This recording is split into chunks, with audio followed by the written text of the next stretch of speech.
Today is the 29th of May, and today we got, well, the tires I got a while back, but I finally got the rims, and we will be installing it today. So it's Hutchinson beadlock wheels. Basically, it's a two-piece rim, consists of this, and then the plate. And then there is a donut in between. And what it does, for those who doesn't know, locks between the rim, the donut locks the tire, the bead of the tire, and it prevents it from slipping, running at lower tire pressure, prevents it from slipping off the rim and losing all the air pressure. And well, there's not really much to say. I'll basically get on to work. Well, I have actually put one already together, and the tires that we have chosen is Mickey Thompson's Baja Claws, and like I said before, the guys that running them in deep snow have pretty good reviews of those. And the only thing that kind of gives me a pause is lack of enough siping on the tire. I'm actually considering maybe getting a whatever you call the tool, the siping tool, whatnot, and get it siped additionally. But I haven't decided on that yet. But here's the wheel put together. On the bolts, well, during the installation we'll cover all that. The tire is 315 70 17. I would probably prefer the 16-inch wheel, simply because it gives you a little bit more tire. But for the Toyota, they didn't have any. Hutchinson produces them only in 17 size, so that's what I end up getting. Well, as we go along, we will cover the rest of it. Here I'm gonna give Mitch a couple of pointers, since I already put one together. The donut has a hole right here that will allow the air to go through into the tire. So Mitch, when you will be putting the top plate, line up your stem with this. So you got to put the donut in between. If you look where the stem is located on the rim, it's between the two, well, not two, but it's right off center of the large bolts here. So this part of the donut needs to be right here in between. That way, you know, the air will travel from the stem into the tire. I don't know. I don't have any instructions, but that's what makes sense to me. And of course, there is a groove on this part. You don't have instructions. It has to be. It said see instructions for torque specs. Yeah, well, I've seen it. I got the torque specs of the internet. It's 100. You torque it to 100. But I was saying that there is a groove on this part of the wheel that this gasket goes into, and we're putting a little bit of Vaseline on it, just prevent it from over time cracking. I don't know if it's going to help or not, but so yeah, it's as simple as that. And I didn't catch the part when Mitch actually, well, he will have to redo it because he need to reposition this part of the wheel and align this donut part, put it in between. Yeah, the easiest way to do it would be to remove it.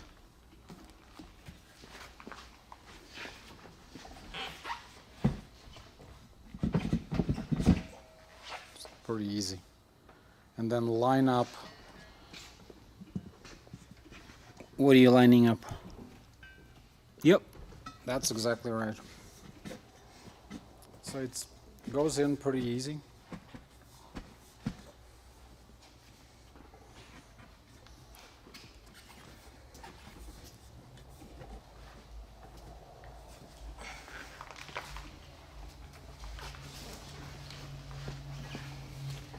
And then the second part of the rim.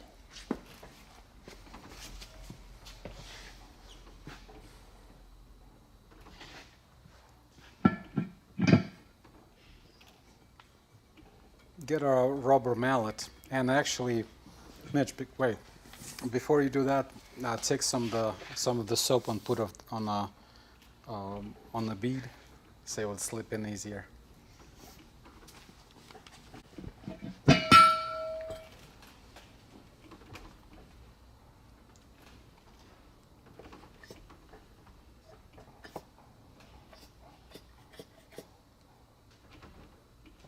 A little lubrication.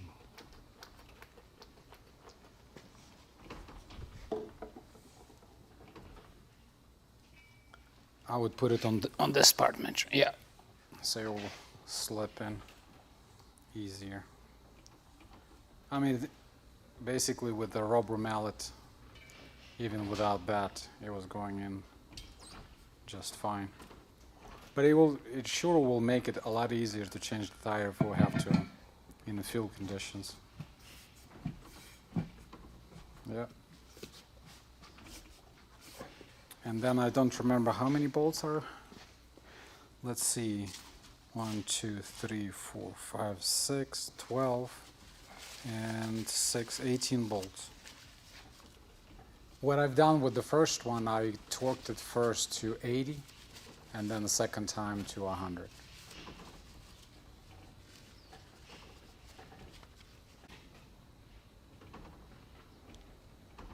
Yeah, I don't know. Do you know? Did James ever explain you what would be the reason to split up those nuts? I was thinking Travis here, over-torquing. professional mechanic. He thinks that it's to prevent it from over torquing. You see, there's little ridges there. They might slip. The only thing is when you put the socket, it grabs both of them. So I don't think I've seen anything like that before. No idea what it's for.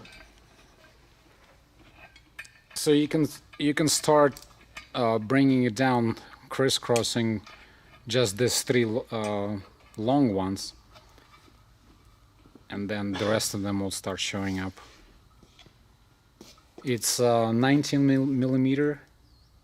Well, you can use whatever the equivalent in standard, because I don't think we have a long socket in 19 millimeter. Did you use 3/4? Huh? I would have kept it. You kept it white? Mm-hmm. Because it looks like a... People know it's beadlock. Well, that's the whole thing. I really don't care to impress anyone, number one. Number two, if it's very apparent that it's real beadlocker, it's just tempting somebody to do the number, and they will come out in the morning and we'll find the truck on the bricks.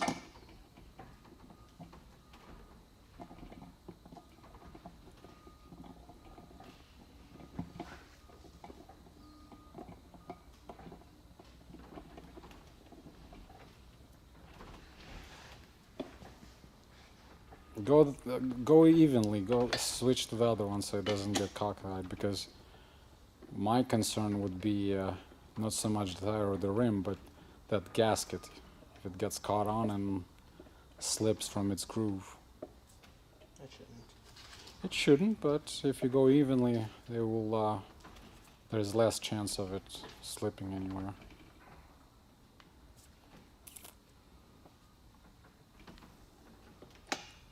Oh, wait.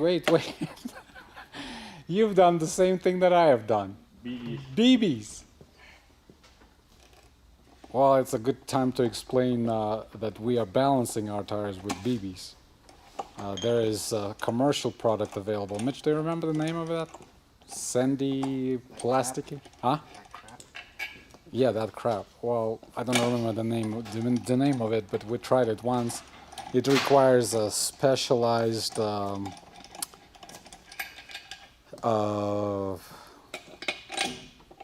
not yeah, the what do you call valve core, exactly. Anyway, we've ran BBs on those tires and many other ones for years now, and it works just fine. No, you will need to. Here, Travis brought it for you.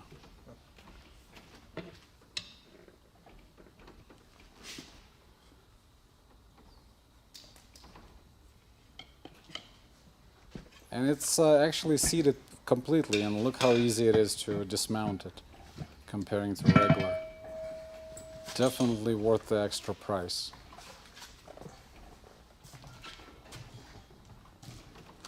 And by the way, these rims are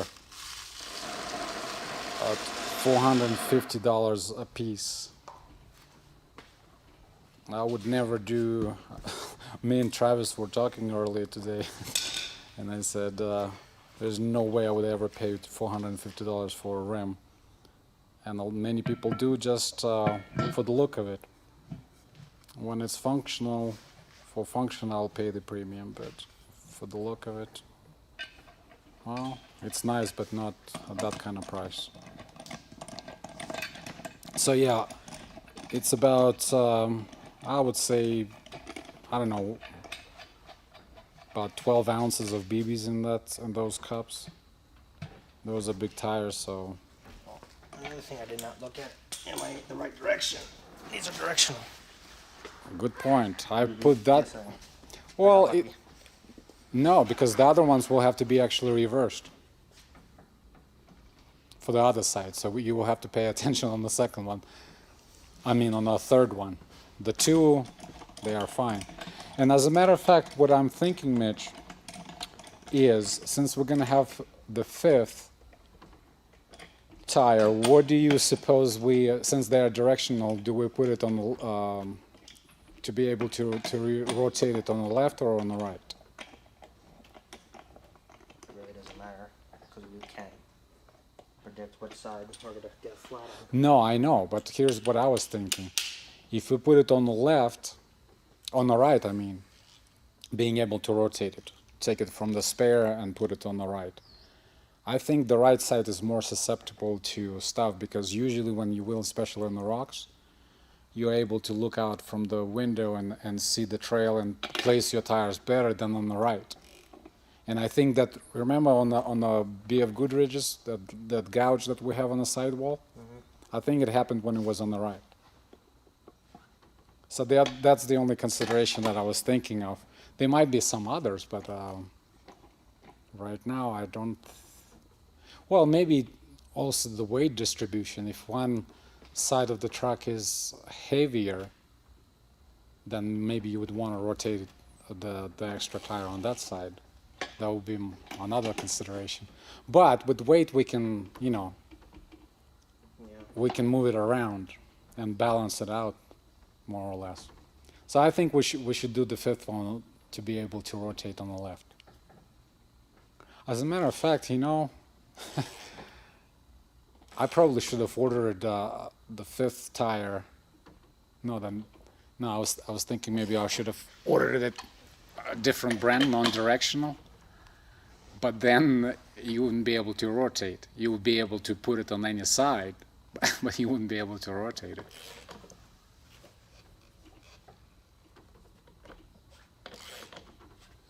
There was a guy with a really souped up Hummer in town, and me and Jacob and Max were talking to him. He had the Kevlars on.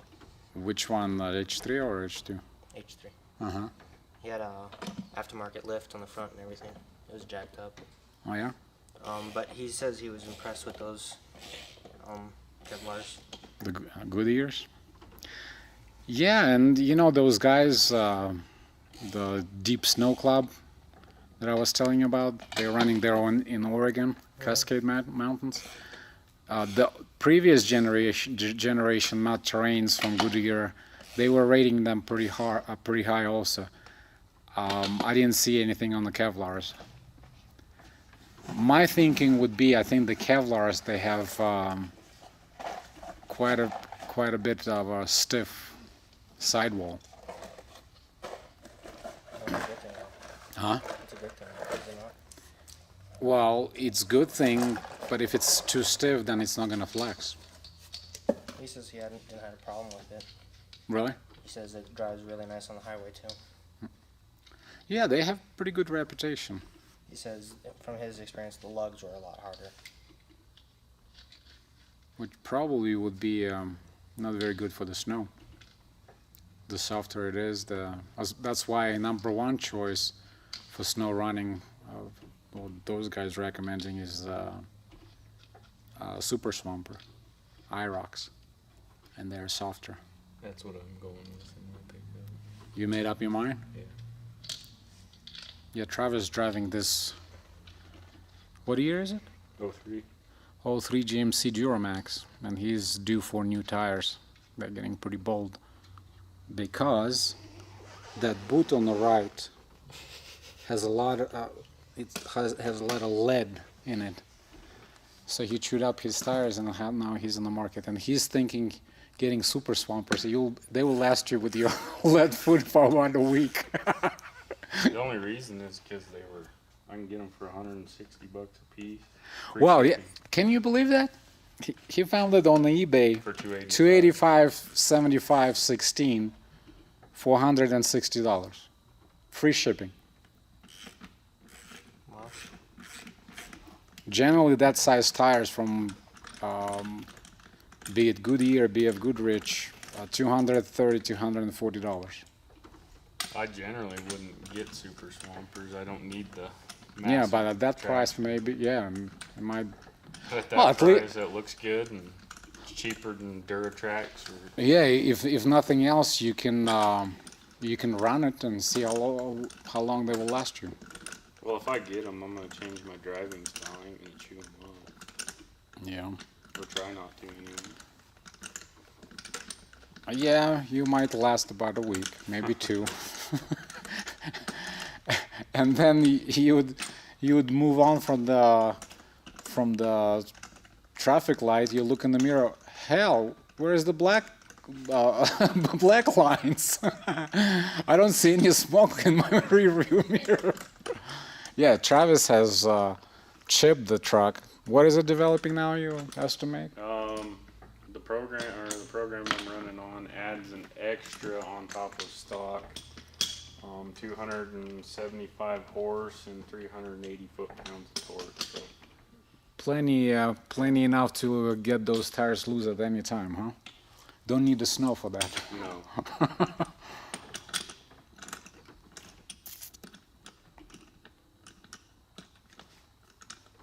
Here, let me go get torque range for image.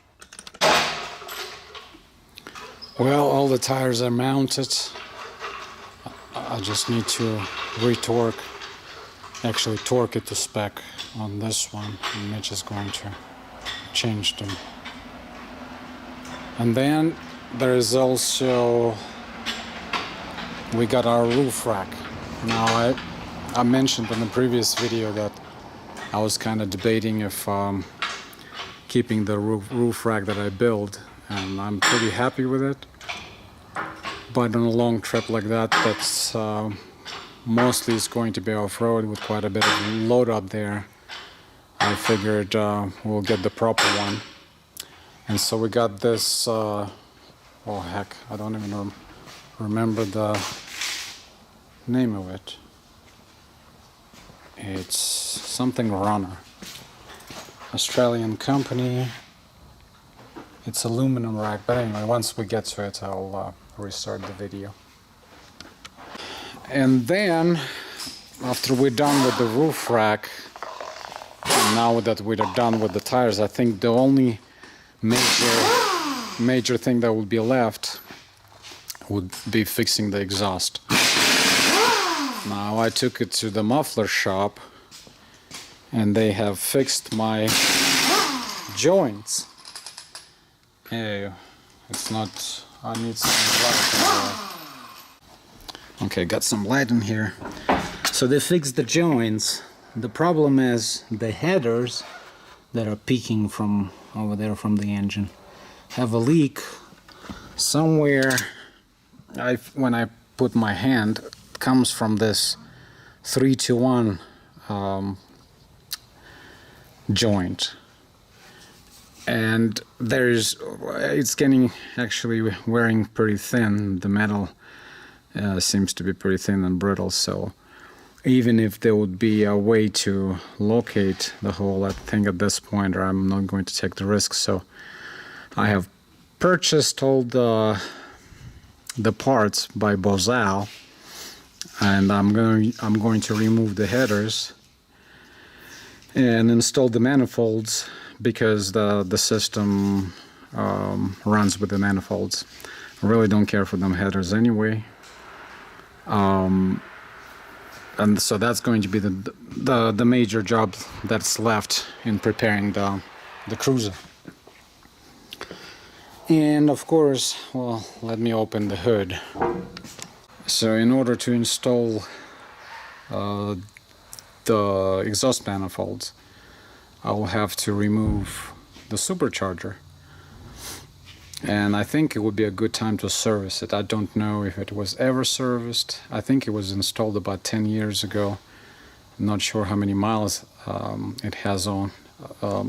It's been on the vehicle since the install.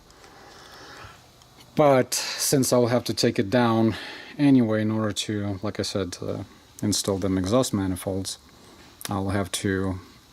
It will be a good time to service the supercharger.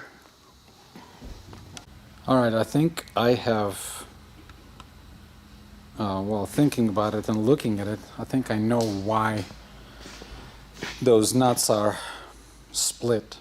I'm talking about the nuts that bring two pieces of rim together. Mitch?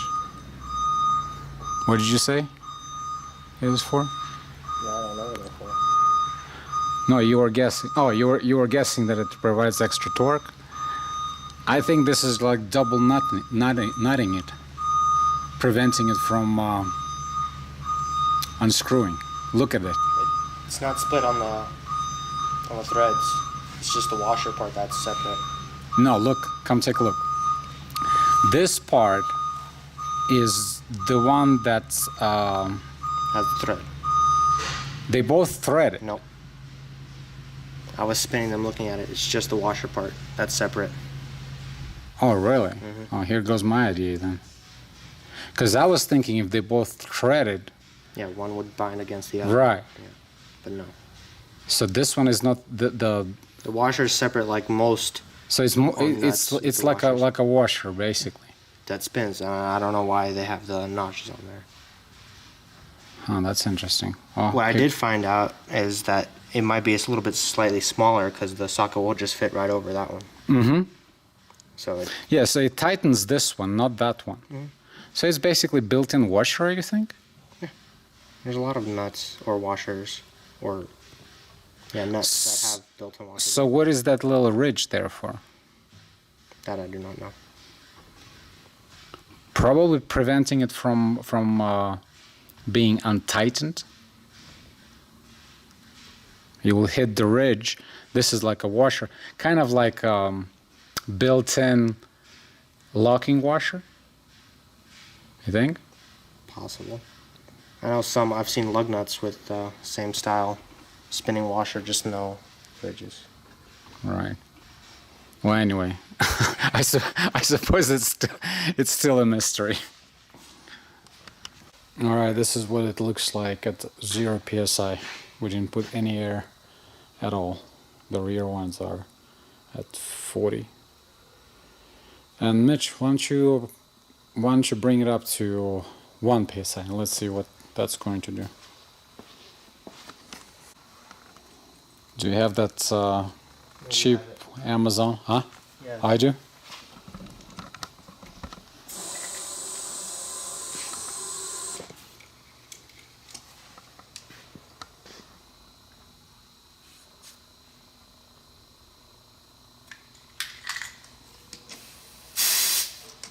that low, it doesn't even show PSI. It shows KA something. Well, here it's already start moving up, so let's see.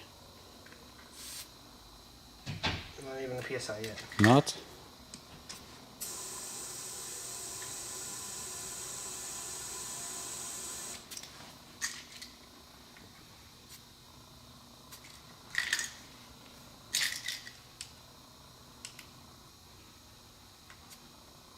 Oh, this is at 4. This is at 0.6. 4? Well, at 4 that's going to be nice on the snow. Well, then again, you see, this is on the concrete or whatever. Oh, In the it's snow, gonna it's be not this gonna. bad. Yeah, It's it's, just gonna- you will have. Well, we'll see. Let's not speculate. The weekend is coming, and we'll have an idea. But anyway, that's the whole purpose of. No, never mind. All this news. All right, so tires are on the truck. The rims seems to be having very similar offset. Well, they made for the Toyota, so they should. The tire doesn't stick out. Maybe just a tad more, or maybe not even. But anyway, it's all done. Except the spare. The spare is not here. I have the rim for it, but no, the spare tire is not here yet. And now we're going to work on the roof rack. Mitch, what is the brand name again? Do you remember? No, it's something runner. Front runner? I think that's what it is. I guess we'll find out. Yep, find out shortly.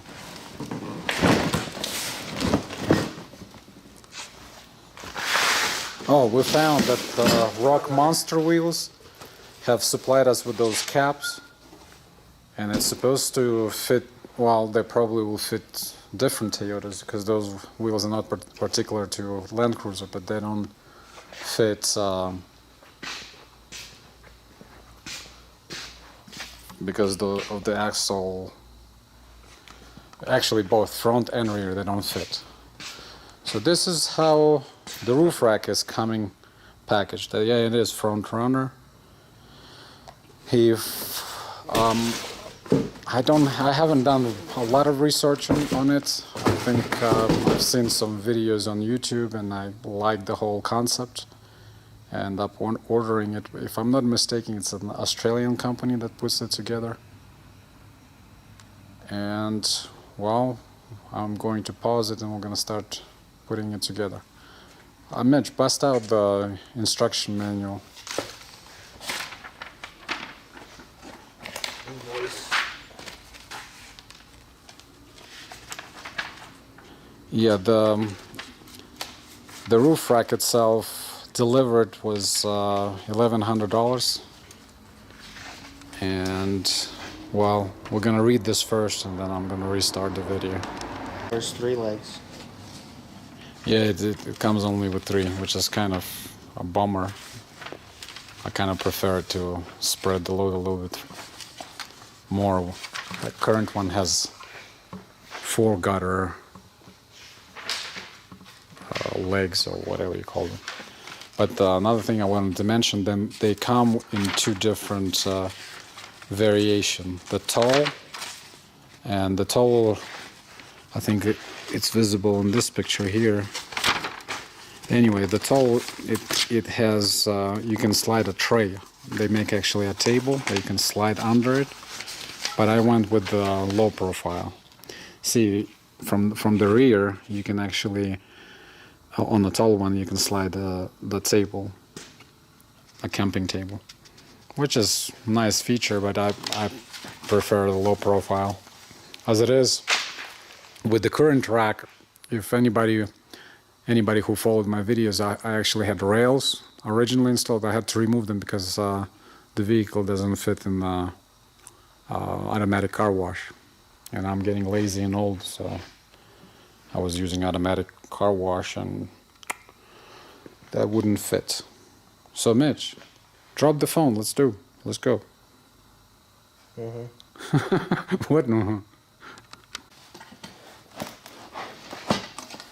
So looks like. Those look like the top rails. Right, and those are the side ones on the sides. There is another box, Mitch. That box over there, with a little gazelle on it. That's also part of the roof rack. These are the corners. It's probably hold the bolts and all that. Bolts. They hold the bolts.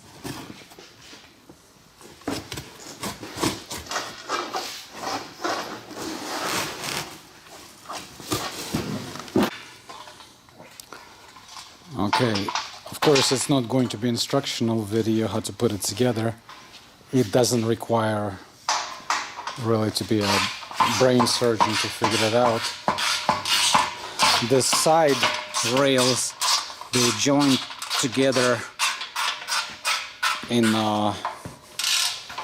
about 3/4 of a way and bolted together, and then the corners gets bolted together, and we as we go along, we're basically figuring out how to do it. All right, let's see what do I like so far. So far there is nothing I don't like. Everything is cut to size. Nothing had to be force fitted in any way. All the hardware seems to be quality. Like I mentioned before, it's all aluminum, so it's fairly light. And that's my first impressions. We'll see. It hasn't been put together all the way. I might change my mind, but so far so good. So far so good.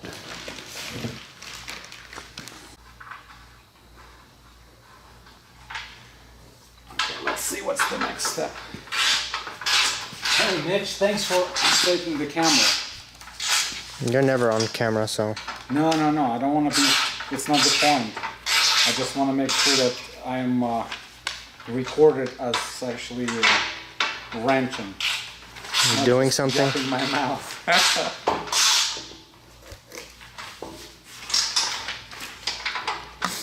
So, fasten all the bolts. I think the next thing is corners. And then, okay, what you have in your hand is a wind deflector. So that would be mounted on the front. Yeah, just wanted to mention that what I said before, so far no disappointment. Even the corners are aluminum. By looking at it, I thought it was plastic, but it's actually aluminum. So everything is quality made. Well, almost basically at the finishing touches. Just tightening little screws here and there, and it's all done. Don't have opinion yet as far as the way it looks, but it's definitely going to be functional, strong, and I wouldn't have to worry about it. Now, the old rack is not going to waste either. Max, he's over there. He's taking it and he's going to modify what's necessary and put it on his Jeep. What does he have, Mitch? Commander. So this is it for today. Thanks for watching, and we'll see you next time.